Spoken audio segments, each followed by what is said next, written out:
Amanda with Hook'em Homestead, and I'm not going to be staring at the camera because I'm watching the road. But while I was driving and it's quiet and I was thinking, I was like, a really nice video to have put out would be why we chose a Delectable Education's cohort over all the different curriculums. I know that I didn't choose Ambleside video is kind of popular, and so it might be nice to do an update as to why we've dropped certain curriculums, why we've changed, why we didn't switch to other ones, and why this is the way we've gone. So I'm going to start at the top and just kind of rattle off some of this. So I will start with the most popular one, Ambleside Online again. Ambleside Online is popular because it's free. It's been around a long time. It is one of the first Charlotte Mason curriculums that was ever put out. The ladies who put it together did a phenomenal job. With all that said, the books are amazing. The choices are very well thought out. With that said, as a Delectable Education has pointed out, since Ambleside Online has come in, has been around, they have not updated a lot in the terms of as new information comes out from Parents Review articles or the archives, the Charlotte Mason archives. They have not changed anything. So while certain companies like a Delectable Education seeks to understand the philosophy even deeper, Ambleside Online has kind of just stayed the same. Now, do they have the majority of the core subjects still? Yes. That was one of the first things. They, on their website, publish a bunch of the Parents Review articles. They publish programs on their website so that you can see what Charlotte Mason used. But obviously, they go their own ways in these things. So, some of the things with Ambleside Online is their website can be a bit tricky when you're first getting to know it. There are tons of people who do videos on this. There's one lady who I was just watching the other day who is going through and doing each grade for Ambleside Online and discussing why, how she preps those grades and which things she might need more. I need to break up these readings more. This is a harder book. And she kind of goes through all of that. If I could remember her name, I would give it a shout out here, but I can't. So, but Ambleside Online has a 6-year history rotation. And they start with British history, which some people really like and some people do not like. So I personally am of the camp of you start with your country's history, which is why we start with the explorers and the exploration and conquest kind of time. And then we dive into colonial times and the Revolutionary War, and then we are now in the 18 to 1900s, and next year we'll be in the 1900s to modern day. And so we get to cycle through our history rotation 3 times instead of Ambleside Online doing it twice. Which, if I think about that, your first grader information, you're going to then 2nd, 3rd, 4th, 5th, 6th, 7th. 7th grade is when you're going to repeat that. And that's fine and everything. It just seems I would want another turn at it in high school. I just think having one time through history in elementary, one time in middle, and one time in high school is so nice. That just makes sense to my brain. And to be able to dive a little deeper, the more mature you get each time, really makes a lot of sense to me. So, also, they use, I believe it's Story of the World for, their modern times, and that's an okay choice. Story of the World is obviously not a specifically Charlotte Mason curriculum. People use it, it's fine. but I think there might be better books out there. I don't know. We've read some of the Story of the World, and it's, like I said, I know that one of the Charlotte Mason principles for history is to not read broadly, but to read in depth, because when you read broadly, you think you know more than you do. And so that's like, she really wants you to understand the history behind a thing. And so if you read like Abraham Lincoln's World or George Washington's World, like those Genevieve Foster books, they're great books. So I'm not saying don't read them, but to use those as a spine is a little tricky because they are so broad that you're not getting all the nuance necessarily of a conflict. And so that is one of Charlotte Mason's things that she does talk about in the volumes of, you know, thinking you have understanding because you've read about a topic, but you've just read like the surface of it and you don't really get it. So that's where I get a little like, oh, that's really hard to say that I would agree with the way that some of their spines are for the world history. So that's that. Okay.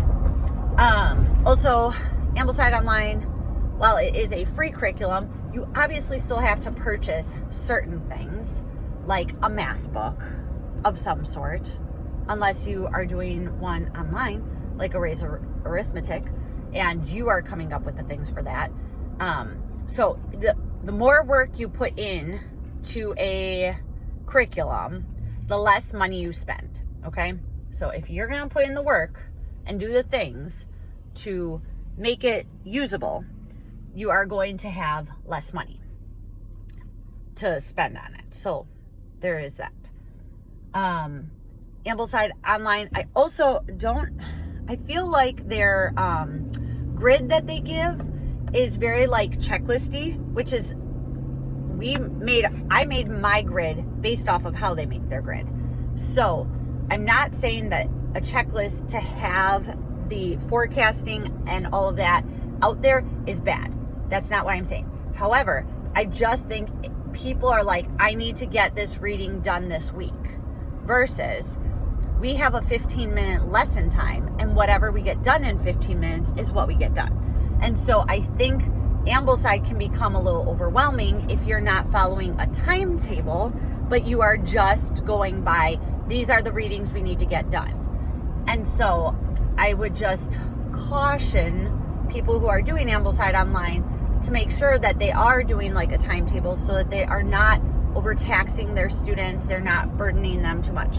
Because I have heard plenty of people be like burned out by Ambleside Online, especially the more students you add, because you're not combining years. You just add on the next one, and then you have to read for this kid, and you're hoping this one's starting to develop their own reading, and it can get to be a lot. So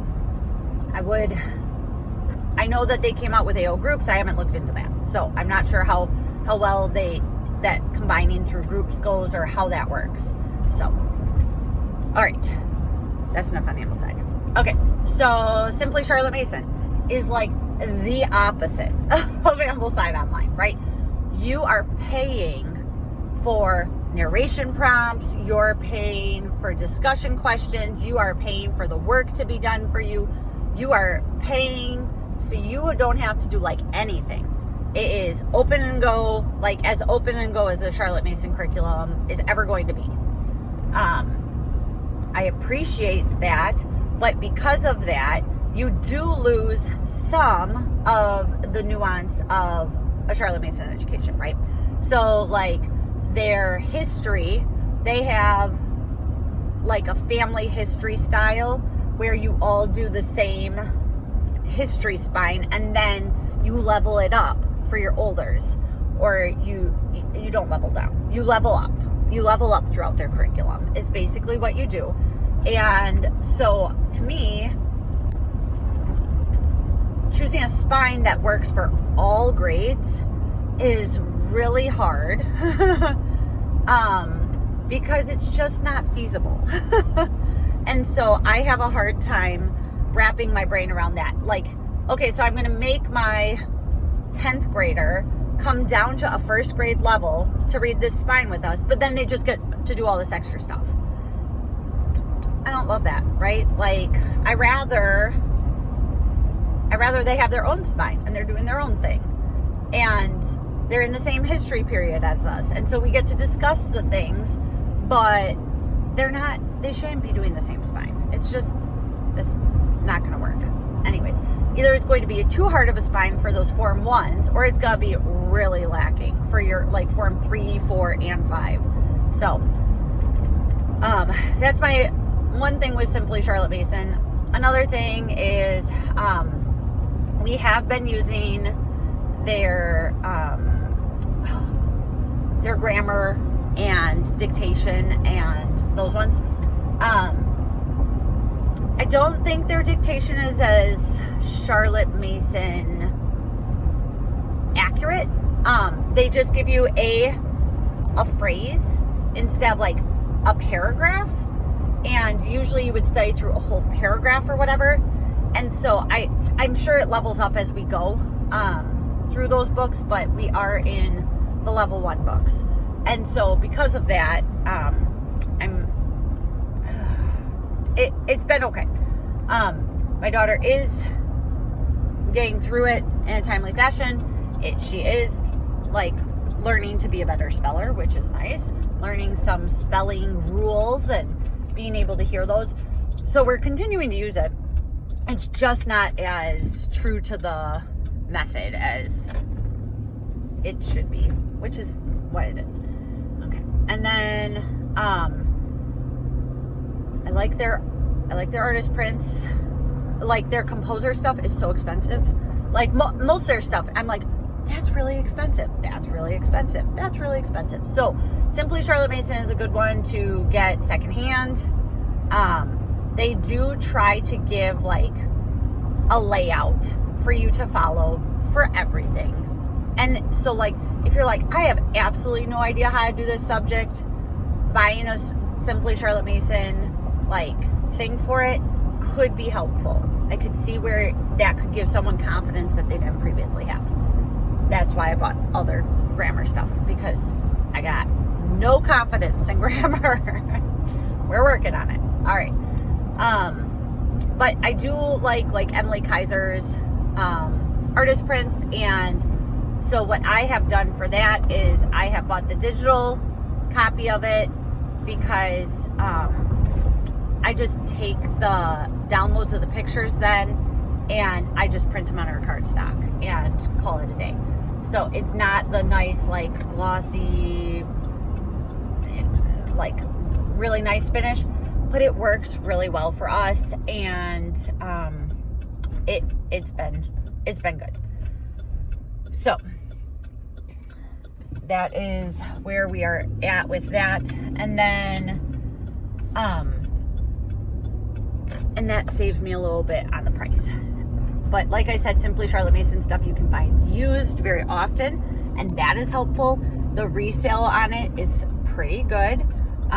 So that's also helpful until they come out with like a new curriculum. Then obviously it's the resale of it is like, So, all right. Hopefully that's helpful. Okay. Now let's move over to CMEC. CMEC. Really enjoyed the CMEC. One thing I didn't like is there is no community for you in the CMEC. You may not, like, you don't talk to other moms within the curriculum except on their once a term phone calls. You can chat a little bit at the Mother's Education course, but most people are talking about the topic of the Mother's Education course, obviously, instead of just chatting with each other. So if you are looking for advice or anything like that, you have to talk to your form leader. And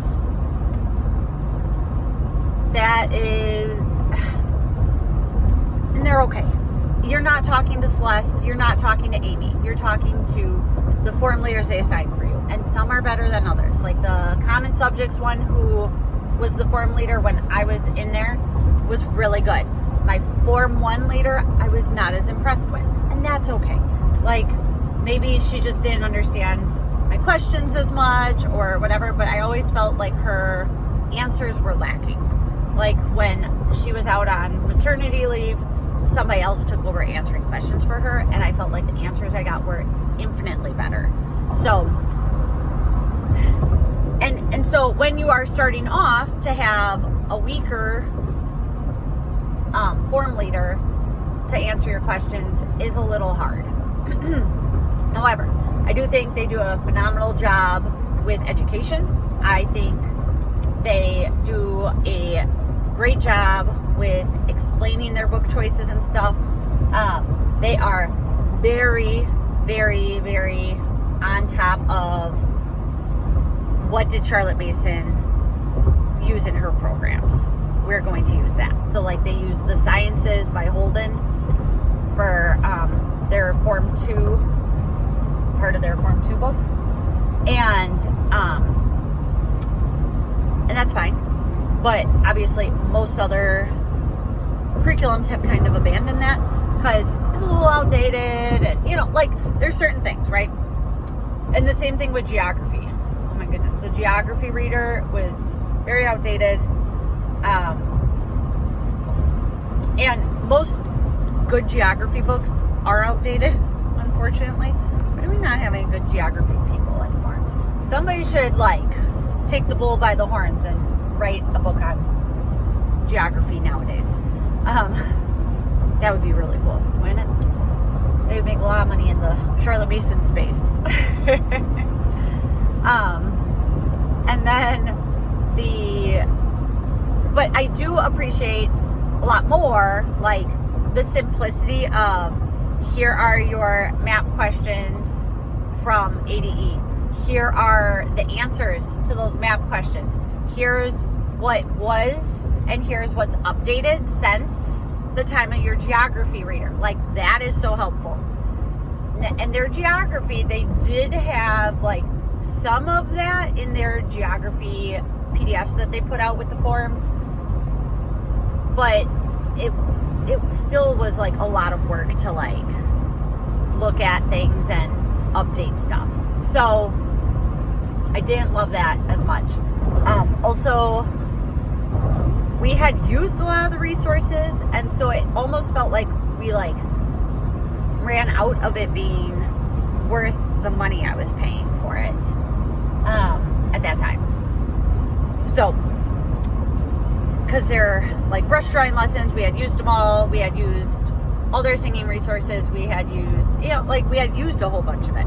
And so it was like, okay, so then you're either waiting for them to come out with more, which some years they did and some years they didn't. And also, their handicrafts, they normally would just keep, like, adding a new 1 or 2 handicrafts every year, which is great, but that is a lot of supplies that you end up buying. And so I really appreciate the idea of, like, cycling back and going through another handicraft again and adding in maybe one a year or whatever. And so, and getting some mastery in a handicraft versus just doing little projects to try it out. But that's just style differences more than anything. So, like I said, I like the CMEC for their actual, like, education purposes, following the philosophy and all that. I have found that very helpful. Okay, so then the other one that I had looked at was the Alveary. I had watched all the videos, I had downloaded some samples and all of that. Alveary looks like it is a lot more open and go, like, for the open and go-ness of it compared to the CMEC, where you have to still do a lot of the pre-reading and stuff. The Alveary is much more open and go. So for the $300 that you're paying for the Alveary compared to the CMEC, that is, like, a huge benefit. I know they also have, like, a software or something that you can, like, update where you've made it, and then they can, like, update how you're forecasting or something like that. It sounded like, which sounds super cool. But after looking at their book lists, I am just like a little underwhelmed. I feel like Charlotte Mason curriculum, generally we have a high degree of reading understanding, and like it is generally like up more. Like it's a higher reading level that you expect out of your children. And I felt like the Alveary like brought it way down, where you're reading like the Let's Read and Find Out Science books, level 1 in first grade. And you're like, while that tends to be like where a lot of kids read nowadays, I feel like those are books that we read when my kids were like in preschool or kindergarten, and I couldn't imagine that being like part of their like actual curriculum.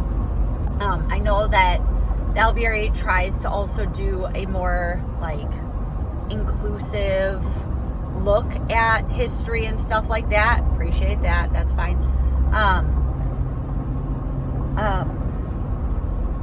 And so that's good. I don't know that like I would necessarily change from like better books to get that always. I like the way that ADE did it with, here's your good spine still, but here's a supplemental like book that is also well written and goes well with it, so that you can, you know, have both still, and you are getting a good quality book. So I don't know that Alveary's aren't quality books, but I just think the literary level is a lot lower in their stuff. And so would it probably make it easier? Maybe. But do you get as much out of it then, or do you get as far in your like knowledge? I don't think so. So I think if your kids can conquer those things, that they should. I think they should be reading the Bible their first year in school. I think they should be reading The Real Pilgrim's Progress. Do I think there's a time and place to read Little Pilgrim's Progress? Maybe. We've been enjoying it. We just are doing it as a read as a family, instead of like on the schedule where we actually have Pilgrim's Progress. We read actual Pilgrim's Progress, and my Form 1 stepped up to that just fine, was able to narrate it well, understand it well. And so I don't have any qualms with actually using the real books instead of like abridged versions or modern translations or like retellings. So I know that Charlotte Mason was not a fan of those, so I tend to not lean towards those. And I tend to read more of that kind of stuff in the like preschool years, if we're going to, instead of in the school years. Okay, hopefully that makes sense. It's kind of my group of all the different curriculums. So then let's go with ADE, and let me try and be critical of something from the cohort. Okay, I know something to be critical. You end up buying a lot more outside of the cohort than I maybe would have anticipated. Okay, so let me explain that. So Swedish drill is a topic that they cover, and then they tell you, here is on our website the ADE link to physical education, and here is the Swedish drill things, purchase that. And so then you buy that. And then like for math, obviously you have to buy your math, and you know, they recommend Beauty and Truth math, and so you get to go and purchase all of that. And that's not a cheap math curriculum for it being a PDF and having to put all the stuff together. Like, I know they said they tried to keep it inexpensive. That math curriculum seems really expensive to me. I'm still trying to wrap my head around how they put that price tag on it, other than like they had to put a lot of work into bringing up the raise arithmetic to, and that's all I can think. You know, you gotta get paid for your time. So, for art, you know, you're going to buy a course on drawing if you want to. You know, so everything is like, okay, I need to buy this, I need to buy that. Oh, I need to buy the Sabbath Mood Homeschool Nature Explorers. And then if my kid's in Form 2, then I also have the 3 sciences that we will buy that, 3 guides, and then the 3 books for with those guides, plus all the supplies, right? So like, that's a huge expense. Because you're looking at each guide is $33, so that's $100. Plus the Nature's Explorers guide, I think is $15. So $115, say, on the conservative side. And then each book is $15. So you're looking at $45 there, so $160 plus the supplies. So you're probably looking at $250 for science alone, at least. If you don't find something used, secondhand, all that. Which $250 for one subject is like, oh, that's a lot of money. So I get that.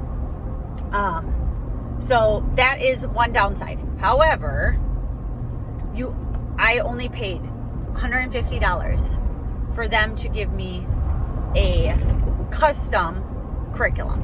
So my custom curriculum includes spine choices for history, and then they give you the forecasting for it. You don't have to do that. Plus they give you exam questions for the things that they're like forecasting out most of the time. Not always, but most of the time. And then they are feeding you easy to purchase resources that are very open and go. Like Swedish Drill has been so nice. It's been great. And it's been super easy. I highly recommend it. We did Dawn Duran's. This one is so much easier. Anyways, I have a Swedish Drill comparison video if you want to go see it. But man, that is big time different. Okay. And then ADE. I think that's it. I think I was just more surprised at all the extras I had to buy. You know, composer study stuff we had to buy extra, artist study you had to buy extra. Like, it just adds up unless you're doing the work yourself. So once again, you can customize your curriculum. So you can say, yes, I'm going to do 3 composers, but I feel confident enough in picking out my pieces, or I'm just going to use Ambleside Online's rotation for those artists and I'm just going to use theirs. But then if you go and use the resource that they recommend, it is an open and go resource, QR code, scan it, play the song. Here's a little blurb about it. Here are things to be listening for. Here are things to be noticing. Like, so good. Biography on the artist. So I really appreciate that. I don't know. So of all the curriculums I have used or looked into or whatever, I would say that ADE is definitely the one I will be going back to next year. I appreciate the work that they all put into that curriculum and the terrific book lists, the modernizing of the philosophy being a lot more open and accessible. They do a lot of the understanding for you, explain why they're doing it the way they're doing it, and then give you the stuff. And so that is one of the main reasons I am so drawn to that Beauty and Truth Math, because I'm sure if they're recommending it, it is a very easy curriculum to use. I am sure it is phenomenal. I know that we will be using it when we get to our geometry section. I will not be using Simply Charlotte Mason practical geometry, but I will be looking to use Beauty and Truth. But for the arithmetic, we already had most of the books for that, and so I'm going to stick with that at this point. Unless somehow the geometry like blows me out of the water, then I might switch. But at this point, the Charlotte Mason arithmetic has been working well for us, and I appreciate that. So we'll probably keep using that for now. Anyways, so hopefully this video is helpful. I'm sure there's points that I missed or whatever, but if you have any questions, obviously you can leave those for me, and I will try to answer them to the best of my ability for what I've seen and done and have gotten. But I just wanted to do a quick, like, why didn't I choose this one, or why did I choose this one, or what did I like when I tried this one, what didn't I like, and so that's kind of where I'm at, and hopefully that's helpful. All right, talk to you later.